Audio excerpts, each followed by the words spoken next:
اعوذ باللہ من الشیطان الرجیم بسم اللہ الرحمن الرحیم قل من كان عدوا لجبريل فإنه نزله على قلبك بإذن الله مصدقا لما بين يديه وهدى وبشرى للمؤمنين۔ آپ فرما دیجئے جو کوئی جبریل کا دشمن ہے تو در حقیقت وہ اللہ کا دشمن ہے، کیونکہ جبریل نے تو اللہ کے حکم سے آپ کے قلب انور پر وہ قرآن اتارا ہے جو پہلی اصل کتابوں کی تصدیق فرمانے والا اور مومنوں کو ہدایت اور خوشخبری دینے والا ہے۔ من كان عدوا لله وملائكته ورسله وجبريل وميكال فإن الله عدو للكافرين۔ جو کوئی اللہ اور اس کے فرشتوں اور اس کے رسولوں اور جبریل اور میکائیل کا دشمن ہے تو بے شک اللہ ان کافروں کا دشمن ہے۔ وَلَقَدْ أَنزَلْنَا إِلَيْكَ آيَاتٍ بَيِّنَاتٍ وَمَا يَكْفُرُ بِهَا إِلَّا الْفَاسِقُونَ۔ اور بے شک ہم نے آپ کی طرف روشن قرآنی آیات اتاری، اور ان آیات کا انکار تو صرف نافرمان لوگ ہی کریں گے۔ أَوَكُلَّمَا عَاهَدُوا عَهْدًا نَبَذَهُ فَرِيقٌ مِّنْهُمْ بَلْ أَكْثَرُهُمْ لَا يُؤْمِنُونَ۔ اور کیا ایسا نہ ہوا کہ جب بھی انہوں نے کوئی عہد کیا تو ان میں سے ایک گروہ نے اسے پس پش ڈال دیا، یعنی عہد سے مکر گئے، بلکہ ان میں سے اکثر تو ایمان ہی نہیں رکھتے۔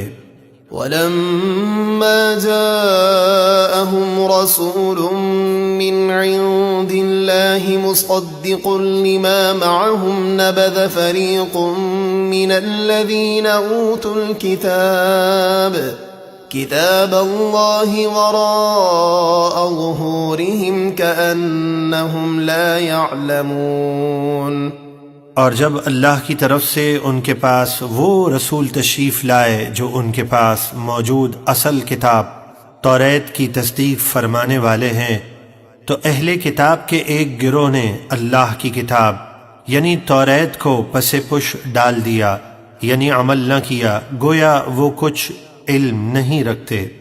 وَاتَّبَعُوا مَا تَتْلُو الشَّيَاطِينُ عَلَى مُلْكِ سُلَيْمَانَ وَمَا كَفَرَ سُلَيْمَانُ وَلَكِنَّ الشَّيَاطِينَ كَفَرُوا يُعَلِّمُونَ النَّاسَ السِّحْرَ وَمَا أُنزِلَ عَلَى الْمَلَكَيْنِ بِبَابِلَ هَارُوتَ وَمَارُوتَ وَمَا يُعَلِّمَانِ مِنْ أَحَدٍ حَتَّى يَقُولَا إِنَّمَا نَحْنُ فِتْنَةٌ فَلَا تَكْفُرْ فَيَتَعَلَّمُونَ مِنْهُمَا مَا يُفَرِّقُونَ بِهِ بَيْنَ الْمَرْءِ وَزَوْجِهِ وَمَا هُمْ بِضَارِّينَ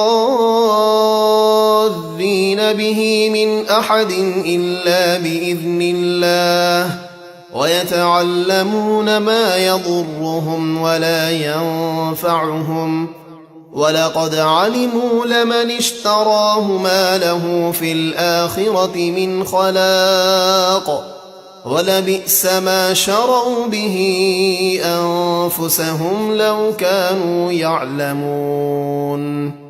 اور یہودیوں نے توریت پر عمل تو نہ کیا، لیکن اس جادو کی پیروی کی جو شیاطین سلیمان کے دور سلطنت میں پڑھا کرتے تھے، اور سلیمان نے کفر نہیں کیا، ہاں شیطانوں نے کفر کیا کہ وہ لوگوں کو جادو سکھاتے تھے، اور خصوصاً وہ جادو جو بابل شہر میں ہاروت اور ماروت دو فرشتوں پر اتارا گیا، اور وہ دونوں کسی کو اس وقت تک کچھ نہ سکھاتے جب تک یہ نہ کہہ لیتے کہ ہم تو صرف آزمائش کے لیے بھیجے گئے ہیں، لہٰذا تم جادو سیکھ کر کفر مت کرو۔ بس اس کے باوجود یہودی ان دونوں سے وہ جادو سیکھتے جس کے ذریعے میاں بیوی کے درمیان جدائی ڈالتے، حالانکہ اذن خداوندی کے بغیر وہ اس سے کچھ بھی کسی کو ضرر نہیں پہنچا سکتے، اور وہ ایسی چیز سیکھتے ہیں جو نفع کے بجائے نقصان دیتی ہے، اور بے شک انہیں علم ہے کہ جس نے یہ جادو کا سودا لیا آخرت میں اس کا کوئی حصہ نہ ہوگا، اور بے شک وہ جادو کیا ہی بری چیز ہے جس کے بدلے انہوں نے اپنا ایمان بیچ ڈالا، کسی طرح وہ جان لیتے۔ وَلَوْ أَنَّهُمْ آمَنُوا وَاتَّقَوْا لَمَثُوبَةٌ مِّنْ عِندِ اللَّهِ خَيْرٌ لَوْ كَانُوا يَعْلَمُونَ۔ اور اگر وہ ایمان لاتے اور پرہیزگاری اختیار کرتے تو یقیناً اللہ کے یہاں کا ثواب ان کے لیے بہت بہتر تھا، کسی طرح وہ جان لیتے۔ سورہ بقرہ مدنی صورت ہے، یعنی ہجرت کے بعد اس سورہ مبارکہ کا نزول ہوا۔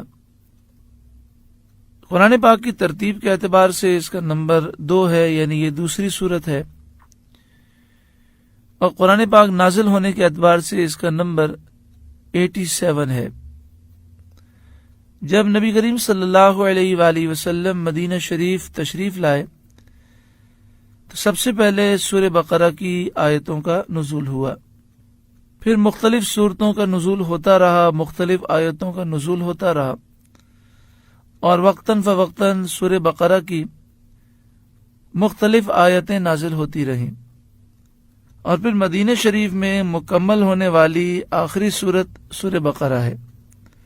10 سال تک اس کی مختلف آیتیں نازل ہوتی رہیں، اور پھر آخر میں آپ صلی اللہ علیہ وآلہ وسلم کے وصال ظاہری سے چند دن پہلے اس سورہ مبارکہ کی آخری آیت نازل ہوئی اور یہ سورت مکمل ہوئی۔ اس سورہ مبارکہ میں 286 آیات ہیں اور 40 رکوع ہیں۔ جب بھی ہم قرآن مجید فرقان حمید کی تفسیر میں یہ سنتے ہیں یا پڑھتے ہیں کہ فلاں سورت مدنی ہے، تو اس کے معنی ہوتے ہیں ہجرت کے بعد اس کا نزول ہوا۔ فلاں سورت مکی ہے، اس کے معنی ہے ہجرت سے پہلے اس کا نزول ہوا۔ صدر الافاضل حضرت علامہ سید مولانا نعیم الدین مراد آبادی علیہ رحمہ، جو اعلی حضرت امام اہل سنت کے خلیفہ ہیں، اپنی تفسیر خزائن العرفان میں تفسیر خازن کے حوالے سے لکھتے ہیں کہ حضرت عبداللہ بن عباس رضی اللہ تعالی عنہما نے فرمایا، مدینہ طیبہ میں سب سے پہلے یہی سورت نازل ہوئی۔ اس سورہ مبارکہ میں 6121 کلمات ہیں اور 25,500 حروف ہیں۔ اس سورہ مبارکہ کو سورہ بقرہ کیوں کہا جاتا ہے؟ بقرہ عربی میں گائے کو کہتے ہیں۔ اس سورہ مبارکہ میں ایک منفرد گائے کا واقعہ بیان کیا گیا، تو اس مناسبت سے اسے سورہ بقرہ کہا جاتا ہے۔ یوں تو اس سورہ مبارکہ میں کئی واقعات بیان کیے گئے، لیکن گائے والا واقعہ یہ ایک منفرد واقعہ ہے جو کسی اور صورت میں بیان نہیں کیا گیا۔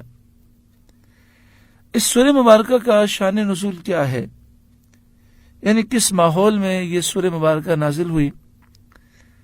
تو شان نزول کے اعتبار سے ایک اجمالی شان نزول ہوتا ہے اور ایک تفصیلی شان نزول ہوتا ہے۔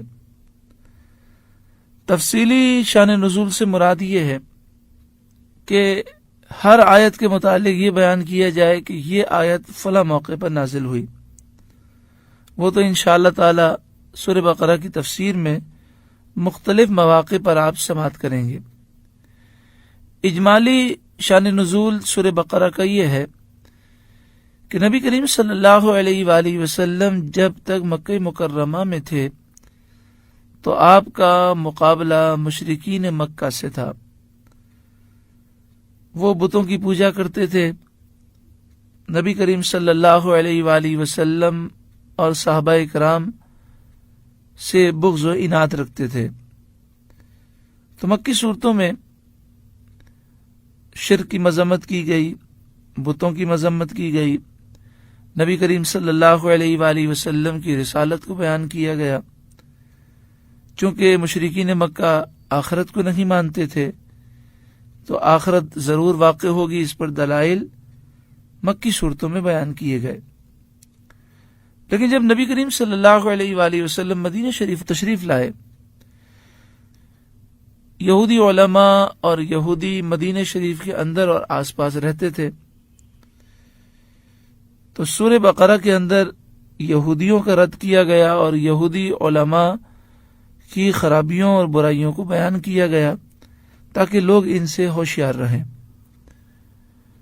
دوسرا مسئلہ یہ تھا کہ سرکار تو عالم صلی اللہ علیہ وآلہ وسلم کی آمد سے پہلے یہودیوں اور عیسائیوں میں نفرتیں تھیں، لیکن جب نبی کریم صلی اللہ علیہ وآلہ وسلم تشریف لائے تو حضور صلی اللہ علیہ وآلہ وسلم کی دشمنی میں یہودی اور عیسائی ایک ہو گئے اور مل کر اسلام کی مخالفت کرنے لگے۔